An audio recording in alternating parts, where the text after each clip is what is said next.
রাজনের বাবা শুরু থেকেই বলে আসছিলেন আসামি কামরুল সৌদি আরব পালিয়েছে। গুরুতর অভিযোগে অভিযুক্ত একজন কিভাবে ইমিগ্রেশন পার হলো সে প্রশ্নের জবাব মিলছে না কোনোভাবেই। রাজনের মৃত্যুর পর মরদেহ গাড়িতে করে নিয়ে যাওয়ার পথে আটক করে মুহিতকে পুলিশে দেয় স্থানীয়রা। তখনই জানা যায় এই ঘটনায় মুহিতের ভাই কামরুল সহ মোট 4 জনের নাম, অথচ পুলিশ মামলা করে 2 জনের বিরুদ্ধে।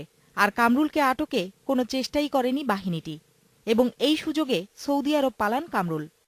এসআই আমিনুলের যদি প্রথম দিনও আপনার এই মুহিদ্রে প্রটাসিং করতো তানাত, তাহলে প্রথম দিনও সব আসামি ধরা খায়। আমার বাচ্চার লাশ শনাক্ত করার বাদে আমি কইছি আমার মামলা আমি নিজে বাদী। উনি বলছে যে আমি মামলা লাওয়ারিশ করে মামলা রেকর্ড করে নিয়েছি, এটা আর দ্বিতীয় মামলা হবে না। স্থানীয়রাও বলছেন পুলিশ টাকা খেয়ে কামরুলকে বিদেশে চলে যেতে সহায়তা করেছে।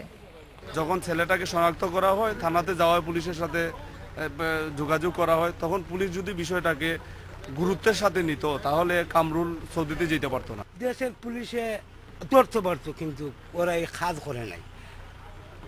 ওরা মনে করেন পয়সা খাইয়া এই কাজ ঠিক মতো করে নাই। সিলেট মহানগর পুলিশের কমিশনার বলছেন বাহিনীটির কোনো সদস্যের বিরুদ্ধে গাফিলতি বা ঘুষের অভিযোগ প্রমাণ হলে শাস্তি পেতে হবে তাকে। না, এই ধরনের কোনো অভিযোগ আমরা পেলে অবশ্যই আমরা এগুলো ইনকোয়ারি করব। ইনকোয়ারি করে কারো বিরুদ্ধে যদি বিন্দুমাত্র ন্যূনতম কোনো অভিযোগের সত্যতা পাওয়া যায় তার বিরুদ্ধে আমরা অবশ্যই কঠোর ব্যবস্থা নেব।